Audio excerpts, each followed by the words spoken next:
और अर्जुन ने अपना नाम बृहन्नला बताया था, और वो ही बृहन्नला अर्जुन बन के सामने खड़ा है।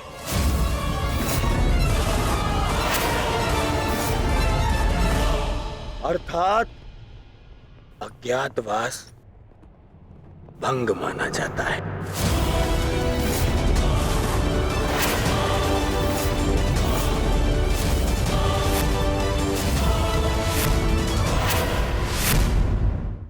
जाओ पांडवों, वापस वन में जाओ और योजना बनाओ कि अगली बार 12 वर्ष के पश्चात अज्ञातवास में कैसे पकड़े ना जाओ।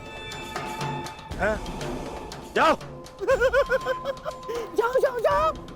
नहीं दुर्योधन, अज्ञातवास भंग नहीं हुआ है दुर्योधन। मैंने कोई असत्य नहीं बोला और ना ही मैंने कोई नियम भंग किया है।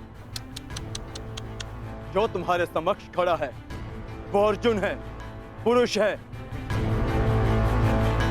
परंतु जिससे तुम्हारी सेना युद्ध कर रही थी वो बृहन्नला थी, एक किन्नर। देव अप्सरा देवी उर्वशी ने मुझे शाप दिया था, इसलिए 1 वर्ष तक मुझे किन्नर बनकर रहना पड़ा। परंतु आज सूर्यास्त के पश्चात वो शाप पूर्ण हुआ। अब मुझे अपना वास्तविक रूप प्राप्त हुआ। अब आप बताइए पितामह, क्या मैंने असत्य कहा? क्या अज्ञातवास भंग हुआ? नहीं अर्जुन, तुमने कोई असत्य नहीं कहा और ना ही तुम्हारा अज्ञातवास भंग हुआ।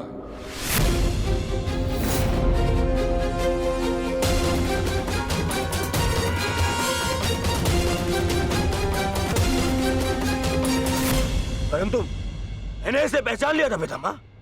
नहीं दुर्योधन, तुमने पहचाना नहीं था। तुम्हें आभास हुआ था कि ऐसा बाण केवल अर्जुन चला सकता है। यदि तुम्हें विश्वास होता तो तुम अंगराज से वैष्णोस्त्र का संधान करने को नहीं कहते। इसलिए मौन रहो। मैं ये घोषणा करता हूं कि पांडवों का अज्ञातवास सफलतापूर्वक पूर्ण हुआ।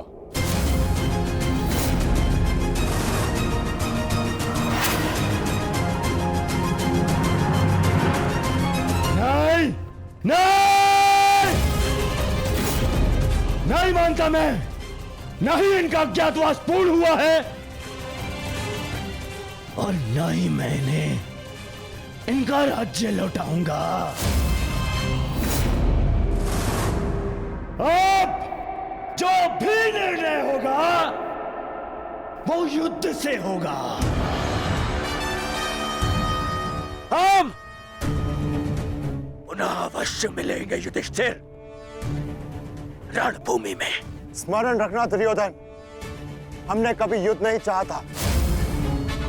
तुमने हमें इस युद्ध में धकेला है और अब यदि आर्यव्रत के भाग्य में युद्ध ही है तो ठीक है, जो युद्ध होगा अवश्य होगा। यदि न्याय और नीति के लिए हम वनवास भोग सकते हैं तो न्याय की स्थापना के लिए हम युद्ध भी अवश्य कर सकते हैं।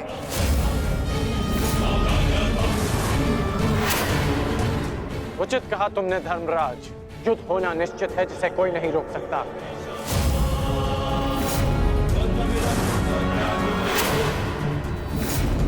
अज्ञातवास पूर्ण होने का सुख कुछ ही दिनों तक रहेगा धर्मराज।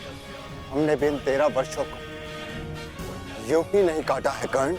जानता हूं, परंतु आप ये नहीं जानते कि इन 13 वर्षों के समाप्त होने की प्रतीक्षा आपसे अधिक मैंने की है। हर पल मैंने युद्ध की तैयारी की है धर्मराज।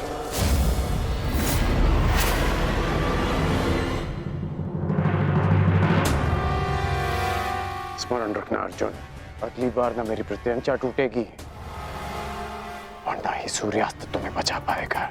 तुम भी स्मरण रखना, अगली बार वैष्णो अस्त्र का उत्तर पशुपतास्त्र से मिलेगा।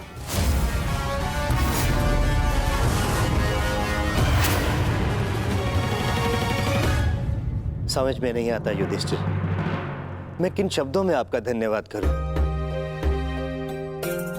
आप पांचों ने न केवल मेरी, मेरे परिवार की, अपितु मेरी प्रजा की भी रक्षा की है। आभार की आवश्यकता नहीं है महाराज, क्योंकि हम स्वयं आपके उपकारों के तले दबे हैं। यदि विराट नगर ने हमें शरण न दी होती तो हम फिर से 12 वर्ष का वनवास भोग रहे होते। सम्राट, समझ नहीं आता कि आपका ये ऋण कैसे चुकाऊंगा मैं। जीवन भर भी आपके चरणों में सेवा करूं, ये ऋण नहीं उतार पाऊंगा मैं। ऋण उतारने के लिए चरणों पर गिरने की आवश्यकता नहीं है विराट राज।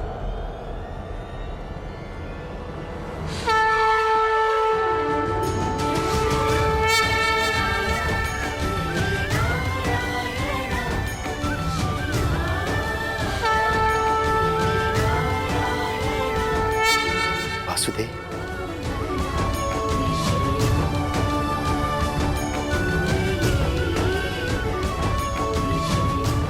प्रणिपात वासुदेव।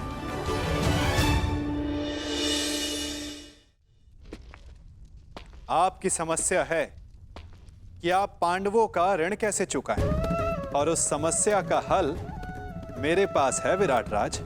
तो आप ही बताइए वासुदेव, इस ऋण से कैसे मुक्त हो सकता हूं? क्या करूं कि ये मेरा मंतव्य पूर्ण हो?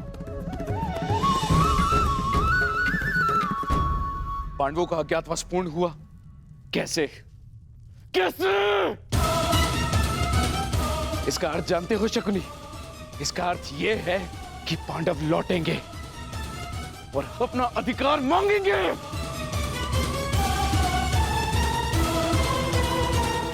उनके मांगने से क्या होता है पिताश्री? मैं उन्हें अवसर नहीं दूंगा, कुछ नहीं मिलेगा उन्हें पिताश्री। मान!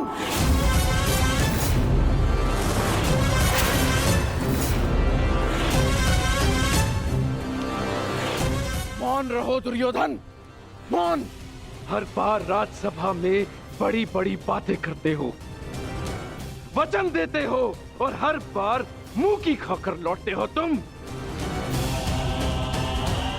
हस्तिनापुर से सेना ले जाते समय क्या कहा था तुमने? कि पांडवों का अज्ञातवास भंग करके लौटूंगा। और इस समय तुम मेरे समक्ष क्या सूचना लेकर आए हो? कि अकेले अर्जुन ने समस्त कुरु सेना को निरस्त्र कर दिया। एक ही स्वप्न देखा है ना तुमने, सम्राट बनने का। अरे अगर एक अर्जुन को ना संभाल सके तुम, तो ये हस्तिनापुर का साम्राज्य क्या संभालोगे?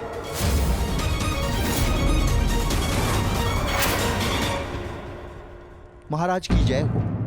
महाराज, विराटनगर से आपके लिए संदेश आया है।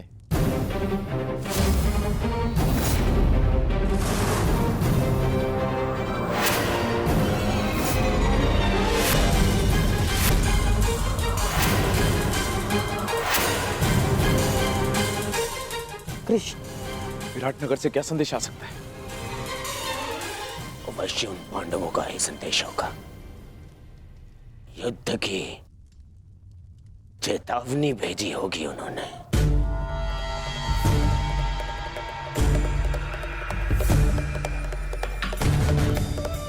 संदेशा पढ़ो शकुनी।